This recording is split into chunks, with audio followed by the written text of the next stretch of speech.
800 installation या आज के डेट पे आपका 800 इंस्टॉलेशन हुआ है। इंस्टॉलेशन सब भी वो 1986 Okay, से तो अगर वारंटी पीरियड में मैं मशीन का पैसा आपको निकाल देता हूँ तो उससे बढ़िया डील आपको कहीं नहीं मिलेगा। Correct. वो भी क्या है कि मैं फर्स्ट इंडियन मैन्युफैक्चरर हूँ कॉइल Okay. ड्रॉप का। ओके उनके पास भी एक्चुअली एक YouTube चैनल है which has much higher audience than us, right? So we will put the link into the description and उनका भी चैनल एक बार देख लीजिए।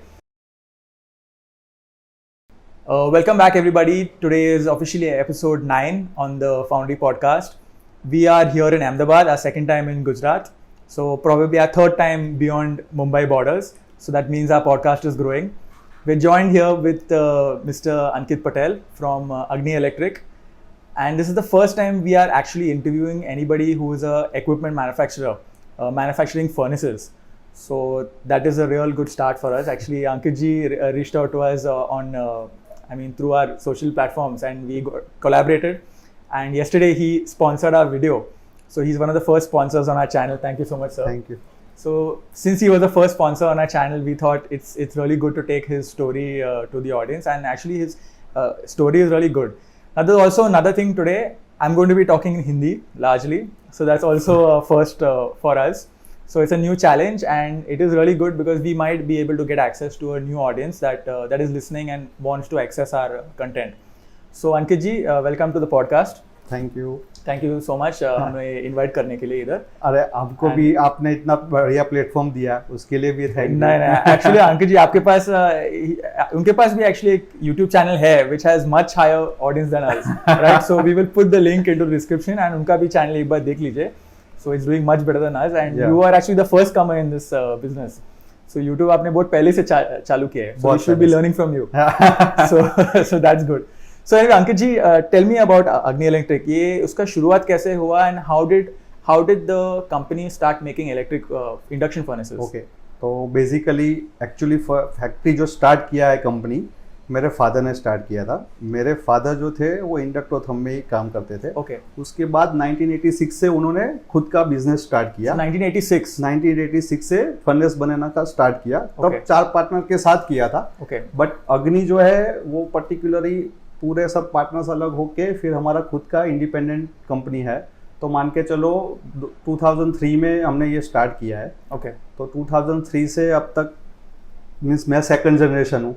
उन्होंने तब से स्टार्ट किया है। आज की डेट में मान के चलो 800 प्लस यूनिट हमारे ग्लोबली होंगे। मीन्स इंडिया में भी करते हैं, बाहर का भी। 800 इंस्टॉलेशन आज की डेट पे आपका 800 इंस्टॉलेशन सब भी वो 1986 से अभी तक का मिला के आप कर सकते। तो आपका 1000 इंस्टॉलेशन होने के लिए अभी कितना वक्त जाने वाला है आसपास? Almost 2 years.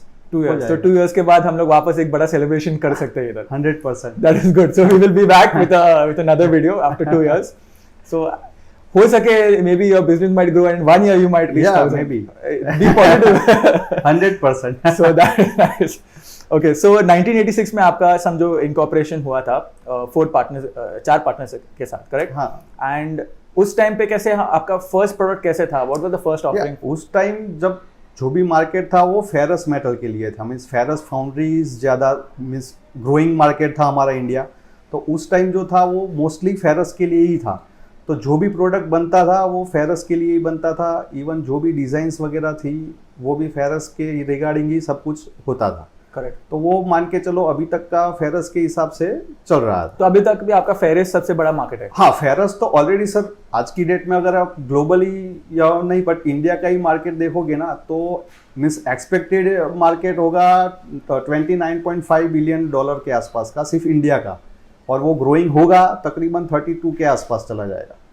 तो फेरस तो ऑलवेज इंडिया में और मार्केट इतना बड़ा है तो रहेगा ही रहेगा। ओके, तो फेरस बेसिकली आपका मेन परसेंटेज उस टाइम का वही था कि भाई फेरस, क्योंकि फेरस का ही डिमांड उस टाइम इतना ज्यादा था तो फेरस का ही फर्नेस का सभी मैन्युफैक्चरिंग का ज्यादा डिमांडिंग चल रहा है। तो उस टाइम जो भी मीन्स जो भी बना है, मैन्युफैक्चरिंग हुआ है या जो भी डिजाइन हुआ है तो वही पर्सपेक्टिव से हुआ था कि भाई फेरस के लिए हम फाउंड्रीज में कैसे हम इक्विपमेंट अच्छा क्वालिटी का बना के सर्व कर सके करेक्ट मार्केट। और आपके पापा भी आपके जैसे भी एकदम टेक्नोक्रेट थे, करेक्ट? हाँ, वो तो उस लेवल के टेक्निकल फाउंडेशन उनके पास थे। हाँ, पूरा R&D और सर्विस बेस पूरा था उस टाइम, तभी वो हम डेवलप कर पाए। और जो अभी आपने वो टेक ओवर किया है। हाँ, अभी मैं सेकंड जनरेशन हूँ, मान के चलो मेरा भी 10+ इयर्स का एक्सपीरियंस हो चुका है। इंडस्ट्री में इंटरेस्ट कैसे आ गया ये फाउंड्री इंडस्ट्री इंडक्शन मेल्टिंग के हिसाब से? गुजराती हूँ सर, फैमिली बिजनेस सबसे पहले तो बात यही है। करेक्ट। दूसरा, जैसे आते हैं तो क्या होता है कि एक रिजर्व मार्केट वाला चीज होता है कि भाई जैसे मैंने ज्वाइन किया तब एक फादर ने जो डेवलप किया था वो एक रिजर्व मार्केट फेरस फाउंड्री का था। दूसरा, उस टाइम अपने को भी ऐसा था कि नए नए है, कुछ नया करना है, कुछ करके भी दिखाना है या अपना खुद का भी नाम बनाना है इंडस्ट्रीज में। राइट। तो उस टाइम एक अपॉर्चुनिटी मेरे को भी दिखा और ये प्लेटफॉर्म भी था मेरे पास, तो उस टाइम फिर मैंने एक नॉन फेरस का भी लिया। ओके। नॉन फेरस के लिए भी फाउंड्री बन सकती है और उसमें भी इतना बड़ा ही स्कोप है। और आज की डेट में अगर ग्रीन एनवायरनमेंट में जाना है या क्लीनअप में जाना है तो जो पुराना नॉन फेरस का अभी तक का क्या है कि किसी ने इतना ज़्यादा फोकस नहीं किया। तो नॉन फेरस के लिए मेन चीज़ यही है कि आपको ग्रीन करना है, पूरा जो भी क्लीन फाउंड्री दिखनी चाहिए वो करनी है, तो उसके लिए भी इंडक्शन अवेलेबल है, आप उसमें भी जा सकते हो। तो वो पूरा देखा मैंने, उसके बाद पूरा डेवलप किया है, तो नॉन फेरस के लिए भी उतना किया है। उसके बाद दूसरा मेरे था कि भाई अभी प्रीसियस में भी जाना है, तो प्रीसियस मेटल में भी हम ने स्टार्ट किया फर्नेसेस बनाना, जैसे कि गोल्ड सिल्वर आपके लिए बड़ा गोल्ड सिल्वर प्लेटिनम जो भी है उसके लिए भी है और नॉन फेरस के भी लिए। तो ऐसा नहीं है कि पूरा जो भी है लिमिट है वो फेरस फाउंड्री के लिए ही है, आप नॉन फेरस में भी जा सकते हो, प्रीसियस में भी जा सकते हो। हाँ, हर एक मशीन का थोड़ा डिजाइन अलग होता है, तो वो डिजाइन डेवलप करना पड़ेगा एज अ मैन्युफैक्चरर, हमारे पास वो भी चैलेंज होता है। तो जो भी लिमिट्स है उसको थोड़ा पुश अप करके। तो आप हर चीज को मतलब एक चैलेंज जैसे उठाते हैं कि आप डिसाइड करते हैं मुझे ये मार्केट में जाना है और तभी आप R&D उठाते हो? हाँ, पहले मार्केट डिसाइड करता हूँ। ओके। ऐसे नहीं कि भाई अभी चैलेंज ले लिया है तो करना है, ऐसा नहीं। पहले मार्केट देखो, मार्केट के हिसाब से कौन आपको अप्रोच करता है और उसका नीड कितना है। डेवलप करने के बाद अगर मशीन का भी कोई प्रॉपर यूटिलाइज नहीं होगा तो वो डेवलपमेंट कोई मतलब, हाँ, कोई मतलब नहीं है। तो मेन चीज वही है कि जैसे अभी नॉन फेरस का हम लोग जाते थे तो मेरे को लगा था कि अपॉर्चुनिटी है, बट मान के चलो नॉन फेरस में हम लोग बात करते तो उनको वही होता है कि भाई जो हमारा पुराना सिस्टम चल रहा है उसमें अपने को कोई प्रॉब्लम नहीं है, ये नहीं है, बट इंडक्शन से फायदा भी इतना ज्यादा है तो हमको वो पहले समझाना पड़ता है। वो बोलते हैं कि नहीं, अगर होता है तो चलो कोई बात नहीं, तो कहीं पे भी तो हमको कोई ना कोई तो प्लेटफॉर्म देगा ही देगा। बराबर। तो वो प्लेटफॉर्म का जो भी है अपने को प्रॉपर यूटिलाइज करके आगे बढ़ना है। अगर हम लोग एक्सप्लेनेशन का भी आप जैसे बात किए, अभी ये non ferrous industry correct mainly coal dominated है, oil dominated, correct, gas dominated, लेकिन धीरे धीरे क्या हो रहा है, लोग इंडक्शन में कन्वर्ट हो रहे हैं। करेक्ट, सही है, क्योंकि उसका कॉस्ट सेविंग काफी सब्सटेंशियल है। कॉस्ट सेविंग भी है और ऑपरेशन वाइज भी अगर आप देखोगे ना तो कॉल ऑयल उस जितने आपको जितना ऑपरेशन करना है जो भी है, इंडक्शन में 1-2 ऑपरेशन कम हो जाते हैं, आपका लेबर कॉस्ट भी कम होता है, मेल्टिंग कॉस्ट भी कम होता है। करेक्ट। तो सबसे बेसिक, जैसे पहले भी बोला गुजराती हूँ, तो सबसे पहले अगर मनी माइंडेड कोई आदमी सोचता है तो क्या बोलता है कि मशीन का पैसा लिया है तो अगर वारंटी पीरियड में मैं मशीन का पैसा आपको निकाल देता हूँ तो उससे बढ़िया डील आपको कहीं नहीं मिलेगा। उसके बाद एकदम फ्री है, उसके बाद आपका फ्री है। तो बस वही चीज है कि अगर आप इंडक्शन में जाते हो नॉन फेरस फाउंड्री में तो मेन चीज वही है कि वारंटी पीरियड में आप मशीन का पैसा निकाल सकते हो, उतना सेविंग है। ओके, तो वो सोचना भी पड़ेगा। नॉन फेरस में? हाँ, नॉन फेरस। एल्यूमिनियम की ब्रॉन्ज? ब्रॉन्ज। तो अगर ब्रॉन्ज फाउंड्री अगर आप सुन रहे हैं, बेसिकली आपके लिए 1 ईयर वारंटी पीरियड में आपका इन्वेस्टमेंट कंप्लीटली रिकवर हो जाएगा। करेक्ट, 100%। ओके, तो आई थिंक जितना काम ज्यादा होगा तो इवन 6 मंथ्स में भी निकाल सकते हैं। राइट, वॉल्यूम के बेसिस पे, वॉल्यूम के बेसिस पे। बट मिनिमम वर्क भी है, अगर 500 kg पर डे का भी अगर आपका वर्क है, आप आराम से विद इन वारंटी पीरियड पैसा निकाल सकते हैं। तो अब अप्रोक्सीमेटली 8 to 10 टन जो फाउंड्री है उनका इंडक्शन में जाना तो फायदे के लिए 100%। Okay, got it. तो नॉन फेरस आपके लिए ऐसे बड़ा मार्केट है? नॉन फेरस है और नॉन फेरस के लिए सभी लोगों को चेंजेस करना भी पड़ेगा एनवायरनमेंट के हिसाब से। एनवायरनमेंट के हिसाब से, और कब तक कॉल भी जो है या ऑयल भी जो है कब तक आपको मिलेगा। बराबर। दूसरा मीन्स मोदी जी भी बोलता है स्वच्छ भारत, तो उसको भी प्रमोट करते हैं हम लोग। करेक्ट। आप अगर कोयला वगैरह सब निकाल दोगे तो फाउंड्री पूरा क्लीन हो जाएगा। बराबर। That is very good. अभी गोल्ड मार्केट भी अंकित जी आपका बड़ा मार्केट है। हाँ करेक्ट। तो गोल्ड मार्केट में एग्जैक्टली आपका मतलब परसेंटेज क्या है, आपका स्ट्रैटेजी क्या है गोल्ड मार्केट के लिए, आप उसको अप्रोच कैसे करते हो? गोल्ड मार्केट में अभी स्ट्रेटजी ऐसा है कि रिफाइनरीज इंडिया में कब का है, पुरानी सिस्टम से भी चल रहा है और बाहर से भी मशीन आ रहा है। आज की डेट में इंडिया में अगर आप लास्ट बजट देखोगे तो इंपोर्ट ड्यूटी भी उन्होंने कम किया हुआ है।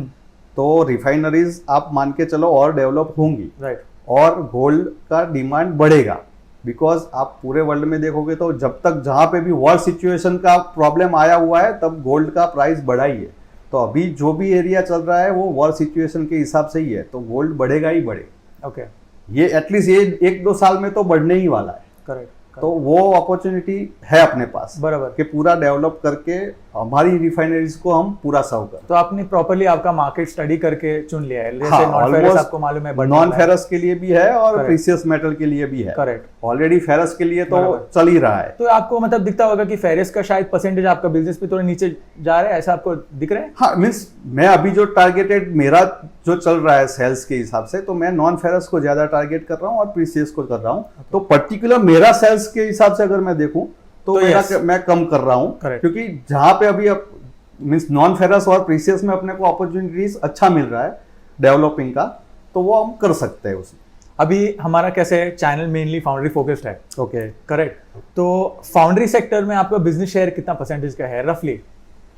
100% है ना मेरा तो फाउंड्री। रिफाइनरीज में मान के चलो 2 या 3% रिफाइनरीज में जा रहा है, बाकी का फाउंड्री में ही जा रहा है। तो अबाउट 97-98% आपका sales is supplied to foundry. 100%। Okay. तो बेसिकली आपका ऑडियंस ये एकदम रेलेवेंट है ये आपका प्रोडक्ट के लिए। That's good. और अभी आपका ये सभी पोस्टर देख के, करेक्ट, आप IIF के मेंबर है। ओके। आपने बहुत सारे अपने स्टॉल भी डाले थे, करेक्ट, IFX बैंगलोर में। हाँ, मेरा लाइव डेमो था IFX में। करेक्ट। वो कॉइल ड्रॉप मैंने उस टाइम फर्स्ट इंट्रोड्यूस किया था। ओके। तो वो भी क्या है कि मैं फर्स्ट इंडियन मैन्युफैक्चरर हूँ कॉइल ड्रॉप का। ओके। तो उसका लाइव डेमो उस टाइम मैंने रखा था। ओके। फिर दूसरा मेरा लिप स्विंग फर्नेस है, वो भी मैं फर्स्ट इंडियन मैन्युफैक्चरर। अंकित जी सॉरी आपको रुकाने के लिए, ड्रॉप कॉइल इंडक्शन फर्नेस, इसके बारे में आप थोड़ा हमें बता सकते हैं? हाँ, ये जो है वो नॉन फेरस और प्रीशियस मेटल दोनों में आप यूज कर सकते हो। Okay. जिसका काम छोटा है, मीन्स मान के चलो 25 kgs या 30 kgs के अराउंड आपको बैच लेना है कोई भी मेटल का, कॉपर है या सिल्वर है या गोल्ड है, तो उसके लिए वो सही है। और आपको अगर स्पून पोरिंग करना है, वो ऑपरेशन बेस है। अगर छोटे छोटे पीस उसमें से कास्टिंग करना है, जैसे आपने एल्यूमिनियम में डाई कास्टिंग देखा होगा, तो गोल्ड सिल्वर में भी मोस्टली ऐसे स्पून पोरिंग होता है। तो उसके लिए वो परफेक्टली सुटेबल प्रोडक्ट, मतलब बेसिकली छोटा समझो मेल्ट के लिए। हाँ, तो मीन्स छोटी फाउंड्री के लिए भी हम मशीन बनाते हैं। आपको यहाँ पे 1 kg से लेके 2 टन तक पूरा सब कुछ मिलेगा। ओके। और इसका आपको आइडिया कैसे मिल गया है? क्योंकि आप अगर फर्स्ट इंडियन मैन्युफैक्चरर है ये चीज बनाने के लिए, आपको इसका मतलब ये आइडिया कैसे कंसीव हो गया है? आइडिया एक तो बेसिकली जैसे नॉन फेरस में फील्ड में घुसते हैं तो फाउंड्री से ही हमको मिलता है आदमी लोगों से क्या क्या उनको कैसे कैसे रिक्वायरमेंट होती है। करेक्ट। तो वो उस हिसाब से हम लोग बातचीत करते हैं, तब एक प्रोडक्ट डेवलप होता है, उसमें भी रिवीजन आता है, वापस कोई दूसरी जगह पे कोई दूसरा हमको मींस ओपिनियन देता है कि भी इसको ऐसा नहीं ऐसा करना है, हमको ऐसा ऐसा रिक्वायरमेंट है। बराबर। तो उस हिसाब से फिर बाहर भी जैसे हम लोग एग्जीबिशन वगैरह देखने के लिए जाते हैं, तो कस्टमर का फीडबैक लेके, कस्टमर का भी फीडबैक होता है। इवन हम लोग भी बाहर जैसे बाहर जाते हैं, जर्मनी वगैरह जीफा वगैरह में जाते हैं, तो वहीं पे भी कुछ सब कुछ जानने का बहुत होता है। करेक्ट। तो वहीं से भी थोड़ा बहुत नॉलेज लेके आके तो यहाँ पे बेसिकली मैं बोल सकता हूँ आप बहुत एक्टिव है फील्ड पे। हाँ, करेक्ट। आपके पास ये बिजनेस के लिए पैशन है और आप मतलब सब जगह क्या चल रहा है, मार्केट कैसे डेवलप हो रहा है, आप उसका ध्यान रख रहे हो। सब फील्ड में है तो रखना ही पड़ेगा। राइट। बराबर। और एक चीज एक्चुअली मैं बोलना चाहूंगा, उनके पास एक्चुअली बहुत सारे किताब रखे हैं इधर जो हम लोग आपको दिखा नहीं सकते, but it is very technologically focused. Correct. तो उसमें से आपको बेसिकली आपका आइडियाज वगैरह सब स्टडी सर चालू ही रखना पड़ता है हमेशा। राइट। स्पेशली आपको प्रोडक्ट डेवलप करना है, R&D करना है, कुछ ना कुछ करना है, तो आपको स्टडी चालू रखना पड़ेगा। एक्चुअली हम लोग एक हफ्ते पहले भी इसके बारे में बात किए थे, furnace equipment manufacturers in general के बारे में, क्योंकि आपको अगर आपका गेम में नंबर 1 बनना है तो आपका रिसर्च 100% चालू रहना चाहिए। सर मैंने आपको शायद उस टाइम भी पहले बोला था, आज की डेट में अगर मैं प्रोडक्ट बनाता हूँ तो बनाने के बाद मैं ऐसा नहीं बोल सकता हूँ कि मेरा प्रोडक्ट परफेक्ट है। राइट। मैं आपको ऐसा बोल सकता हूँ गुड है, नाइस है, आपके ऑपरेशन के हिसाब से सही है। Correct. अगर जिस दिन मैं ऐसा बोल दिया कि भाई मेरा प्रोडक्ट परफेक्ट है, मेरा डेवलपमेंट वहीं पे रुक जाएगा। राइट।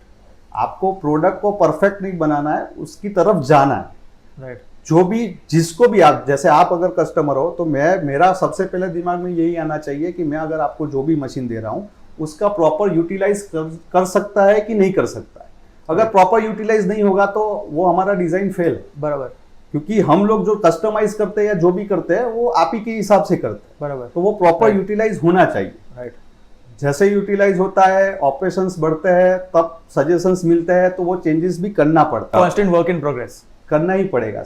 आज की डेट में लिप स्विंग जब मैंने बनाया था और अभी टोटल मैंने 3 रिवीजन डिजाइन में हुए। राइट। तो ऐसा भी नहीं है कि एक दफा दे दिया, प्रोडक्ट डेवलप हो गया, उसके बाद छोड़ दिया। उसको कंटिन्यूस चेंजेस करने ही पड़ते हैं। जो भी नया टेक्नोलॉजी आता है उसको भी अडेप्ट करना पड़ता है। राइट। ये लिप स्विंग एक्चुअली ना बहुत इंपॉर्टेंट है, स्पेशली नॉन फेरस मार्केट के लिए, क्योंकि इधर क्या होता है हमारा स्पेशली ब्रॉन्ज मार्केट, जैसे हमारा ब्रॉन्ज का फाउंड्री है, उसमें प्रॉब्लम क्या होता है, हमारे इतने सारे ग्रेड्स है तो हम लोग एक टिल्टिंग वाला फर्नेस नहीं ले सकते जिसमें लाइनिंग का प्रॉब्लम आएगा। तो हमें क्रूसिबल से काम करना पड़ता है। एक्चुअली इसके लिए ही ये डेवलप किया हुआ है कि आपको लाइनिंग नहीं करना है। आपको मार्केट में जो क्रूसिबल मिल रहा है, जो कोठाली बोल रहे हैं, वही कोठाली आपको चेंज करना है आपके ग्रेड के हिसाब से। अभी पहला ईट आपने जैसे कॉपर का ग्रेड का लिया है, दूसरा अगर आपको पीबी का लेना है तो क्रूसिबल चेंज करो, दूसरा क्रूसिबल नया डाल के उसमें पीबी का ले लो। अगर एल्यूमिनियम ब्रॉन्ज करना है चेंज करो, तो आप वो मल्टीपर्पज यूज के लिए है। ओके। तो एक्चुअली वो डेवलप करने का पर्पस यही था। करेक्ट। और आपका जो अभी कोयले वाला सिस्टम है उसके अंदर ऑपरेशन भी कम करना और लेबर कम करना, तो वो एक्चुअली सबसे ज्यादा सक्सेस इसलिए ही हुआ है। राइट। तो बेसिकली ये टेक्नोलॉजी कैसे चलता है, आपका फर्नेस ऊपर उठ के क्रूसिबल के, हाँ, लिफ्ट के होके स्विंग होता है, तो वो क्रूसिबल को पूरा पकड़ के आप उसका जो भी पोरिंग करना है, जो भी करना है आप कर सकते हो। राइट। आपको ऐसा नहीं है जैसे टिल्टिंग में क्या होता है कि मिल्टिंग चलो हो भी गया, उसके बाद आपको लेडर में निकालना है, लेडर से निकाल के पोरिंग करना है।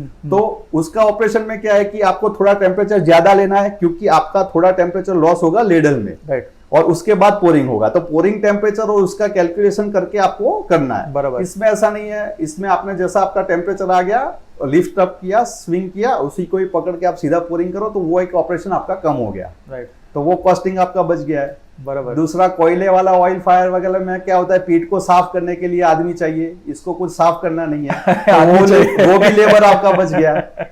एक्चुअली आपको बिजनेस के बारे में बहुत सारी चीज मालूम है। मतलब हमारा तकलीफ के बारे में सर, आदमी लोग जो आदमी काम करता है उसको आप पूछोगे ना, बराबर, तो अभी आपको प्रॉपर ऑपरेशन के मालूम होगा। मालिक को नहीं होगा। मालिक तो क्या है कि आपको भी, आदमी को भी एक उनको अपॉर्चुनिटी दिया हुआ है। करेक्ट। आपने एक्चुअली एक वेरी स्ट्रॉन्ग पॉइंट निकाला है, क्योंकि आप जब भी बोले कि हम लोग को साफ वगैरह करने के लिए आमी चाहिए, हमारा भी फाउंड्री में कैसा है, जो दिन हम लोग को भट्टी चेंज करना है 4-5 सवेरे का घंटा गया से वो सब निकालने में, लाइनिंग निकालने में, नया लाइनिंग डालने में, और फिर वो उसके अंदर जो मटेरियल है उसको रिकवरी के लिए आपको एक आदमी बिठाना पड़ेगा। बराबर बराबर। इसमें ऐसा नहीं है, अगर बाय चांस आदमी, जैसे अभी कोठाली है, आपने बुरादा दे दिया या कोई भी लूज स्क्रैप, डेंस वाला स्क्रैप दे दिया, वो अगर कोठाली के बाहर भी चला गया तो वो नीचे आपको जमीन पे मिलेगा, तो आप दूसरे हिट में उसको उठा के वापस रीमेल्ट कर सकते हो। Very good. सो आपका product offering basically focused on efficiency and I can say may be usability,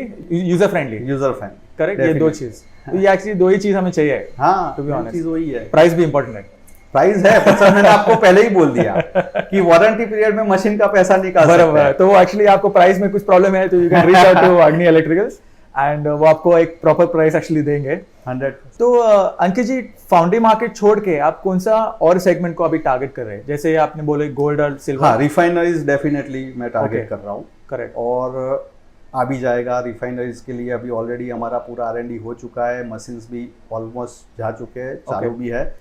2 साल से ऑलमोस्ट हमारा वो एस्टैब्लिश हो चुका है। जैसे आपने बोले थे 2-3% आपका प्रेशियस मेटल्स के हिसाब से शेयरिंग, तो वो फिर शेयरिंग बढ़ेगा उसमें भी। करेक्ट। तो आप बेसिकली अभी वो साइड पे थोड़ा फोकस कर रहे हैं। 100%। Okay, got it. जैसे फेरेस एक बड़ा एस्टैब्लिश मार्केट है, उसमें बहुत सारे प्लेयर है, बराबर। तो आपका खुद का नीश आपने निकाल लिया और उधर आप हाँ मीन्स देखो हर एक जगह पे कंपटीशन करना कोई मतलब नहीं है। अपने पास जो प्लेटफॉर्म है उसका कैसे अपने को यूटिलाइज करके कौन सी दूसरी डेवलप करनी है। आफ्टर ऑल बराबर इंडिया का डेवलपमेंट का ही पार्ट हम लोग बन रहे हैं बराबर, तो बस अपने को वही चेक करते हैं। और आपका R&D का एफर्ट भी आप उधर फोकस कर सकते हैं। हाँ, क्योंकि आप बहुत सारी चीज नहीं कर पाएंगे, राइट। तो आपका स्ट्रैटेजी एकदम फर्स्ट क्लास है। तो अभी अग्नि ज्वाइन करके आपका समझो अभी 13 साल हो गए, ऑलमोस्ट 12 साल 13 साल। तो अभी आपका नेक्स्ट 10 इयर्स के लिए फ्यूचर विजन क्या है? नेक्स्ट 10 इयर्स के लिए विजन तो यही है सर, जैसे नॉन फेरस का डेवलप किया है 10 इयर्स तो नहीं बट 5 इयर्स का विजन है कि भाई प्रीसियस मेटल में मेरा पूरा ऑलमोस्ट डेवलप करना है। और प्रीसियस मेटल के लिए मीन्स 1 kg से लेके जो भी पार्टी को जितना भी रिक्वायरमेंट होता है foundry related means melting related, वो मशीन अपने को बना के डेवलप। प्रेशियस मेटल के हिसाब से आप मुझे बोल रहे थे कि यू आर आल्सो एक्सपोर्टिंग, हाँ राइट। तो can you give us some countries क्या आपका एक्सपोर्ट किधर? दुबई, शारजा, ओमान, मस्कत, उधर को गोल्ड का मार्केट साउथ अफ्रीका, ये यहाँ पे भी ऑलमोस्ट माइनिंग है, वहीं पे ऑलमोस्ट जाता है। और बड़ा फर्नेसिस जाता है मीन्स 100 kg का ऐसा जाता है। तो आपका मतलब गोल्ड सिल्वर का मेन मार्केट एक्सपोर्ट है अभी तक तो यही है। इंडिया डेवलपिंग है, इंडिया में भी हम सर्व कर सकते हैं, तो इधर भी स्कोप रहेगा 100%। करेक्ट। तो वही बाहर से भी हम एक्सपीरियंस लेके इंडिया को भी आगे बढ़ा सकते हैं। करेक्ट। और आप मुझे बोल रहे थे कि आप एक्सपेंशन के लिए भी और एक प्लांट अपने चालू किया है। अभी मेरा ऑलरेडी कंस्ट्रक्शन चल रहा है, राइट। अभी एक्चुअली ये इतनी सारी प्रोडक्ट्स हो चुकी है, मेरे को जगह कम पड़ रही है। तो अभी मेरा दूसरा प्लांट बन रहा है मीन्स अंडर कंस्ट्रक्शन में भी दिवाली के आसपास रेडी हो जाएगा। करेक्ट। तो बिजनेस इज गुड 100%। तो आप पहले बोला ना कि 1000 हो जाने के बाद सेलिब्रेशन हम वहीं पे करेंगे। बराबर। So next time we will be celebrating in new plant 100%। बराबर। ना एक्चुअली अच्छा, आप एकदम फोकस के हिसाब से आगे जा रहे हैं। आप R&D कर रहे हैं, आप कस्टमर का बात सुन के उनका प्रॉब्लम एरिया सुन के आप थोड़ा शिफ्ट कर रहे हैं आपका प्रोडक्ट ऑफरिंग में, तो आपका सक्सेस तो होगा ही। मतलब वो ऑलमोस्ट रेसिपी आपके पास है। हाँ, तो वो बहुत अच्छा चीज़ है। एंड स्पेशली योर वही है, इतनी सारी प्रेजेंस है, आप देख लो। स्मॉल लेबोरेटरी में भी है, R&D यूनिट्स में भी हमारा चल रहा है। स्मॉल मीडियम प्रीसियस मेटल जो भी फाउंड्रीज होती है, रिफाइनरीज होती है, उसमें है। Small medium big foundries ferrous non ferrous में भी है। स्मेल्टिंग यूनिट भी है, जिसको पाउडर मिल्ट करना है उसके लिए भी हम मशीन बनाते हैं। इवन मेटल का पाउडर बनाना है उसके लिए भी मशीन बनाते हैं। तो वो सब भी एरियाज है, तो इतनी जगह पे प्रेजेंस है हमारा, राइट। और प्रोडक्ट ऑलमोस्ट सभी का डेवलप किया हुआ है। करेक्ट। अभी आज के डेट पे जैसे हमारा इंडस्ट्री 4.0 हो रहा है, करेक्ट। IoT के बारे में लोग अभी बात कर रहे हैं, जैसे हमारा सभी मैट्रिक्स फोन पे आना चाहिए, तो वो लेवल पे आप कैसे R&D कर रहे हैं? मतलब हाँ, वो भी मेरा चल रहा है। आप मान के चलो, अगर आपका वहीं पे इथरनेट और eSIM है या वाईफाई कनेक्टिविटी है, राइट, तो वो भी एप्लीकेशन बेस्ड मेरा सेकेंडरी चल रहा है। आप मोबाइल पे इवन सुबह, जैसे अगर आप मालिक हो और सुबह आपके आदमी ने 8 बजे फैक्ट्री चालू किया है, फर्नेस चालू किया है, तो वो डेटा आपको 10 बजे के आसपास आप देख सकते हो कि भाई 8 बजे से फर्नेस स्टार्ट किया हुआ है, अभी तक 2 हीट या 3 हीट निकल चुका है, आपका फोन पे इतना केजी आपको माल मिला हुआ है। और इवन क्या कहीं पे भी फॉल्ट हुआ है तो किसकी वजह से फॉल्ट हुआ है, क्या हुआ है, पंप चालू नहीं है या कुछ भी है, वो भी आपको दिख सकता है। आप आदमी को बोल भी सकते हो कि भाई ये पंप चालू करो या कूलिंग टावर चालू करो, उसका प्रॉब्लम है। ये सब बेसिकली मैट्रिक्स आपको ऑलरेडी चालू है, वो सेकेंडरी मेरा अभी चल रहा है। Okay, that's great. Data feed करना भी तो मतलब हाँ, किसी को करना चाहिए भी, कितना केजी का माल लिया या कौन सी पार्टी का आप जॉब वर्क कर रहे हो, आपको वो भी डेटा लिखना है कि भाई जैसे मैं आपका जॉब वर्क कर रहा हूँ, तो इसमें कितना केजी का मैंने ब्रास डाला है या गोल्ड डाला है या ये स्टील का मैं काम कर रहा हूँ, तो आपको वो भी जो भी पार्टी का है वो सब आप कर सकते हो। इवन पर्टिकुलर वो बैच का आपको डेटा भी मिल सकता है कि भाई इतना केजी के लिए इतना पावर कंजप्शन भी हुआ है, तो आपको वो जॉब के लिए कितना पैसा एक्चुअली लग रहा है, आपका मैन पावर आप गिन सकते हो। बराबर। तो एग्जैक्टली आपको अमाउंट पता चल जाता है कि इसके पीछे इतना खर्चा हो रहा है। डे टू डे आपको समझ में आएगा कि आज के डेट में मेरा इतना केजी मेल्ट करने के लिए इतना पावर गया, इतना यूनिट गया। हाँ, करेक्ट। तो उसके बेसिस पे आप कॉस्ट और प्रॉफिट भी आप गिन सकते हैं। हाँ, डेली बेसिस पे भी इवन एक हीट का भी आप हिसाब रख सकते हैं। ओके, तो ये बहुत पावरफुल इंफॉर्मेशन है। हाँ, तो एक्चुअली ज्यादा फेरस लोग तो इसलिए नहीं है कि फेरस का पैसा इतना ज्यादा नहीं है ना, प्रीसियस में ये लोग इसलिए करते हैं कि एक केजी बहुत, एक ग्राम इम्पोर्टेंट, इसलिए वो उनको वो चाहिए राइट, फाउंड्री में आएगा, धीरे धीरे वो भी आएगा। राइट, तो आप इसके लिए मतलब इक्विप्ड है? हाँ, आप तैयार है ये रेडी के लिए? रेडी। Okay, great. तो और कुछ चीज आप बताना चाहेंगे? बस सर, आप प्रोडक्ट देख लो, इतनी सारी प्रोडक्ट हर एक फील्ड के लिए हमने डेवलप किया हुआ है। राइट, हर एक फाउंड्री के लिए मशीन अवेलेबल है। आपको अगर जैसे फेरस के लिए MS है, CI है, SG है, नॉन फेरस के लिए copper, brass, gun metal, even nickel के लिए भी मैंने फर्नेस दिया हुआ है। बराबर।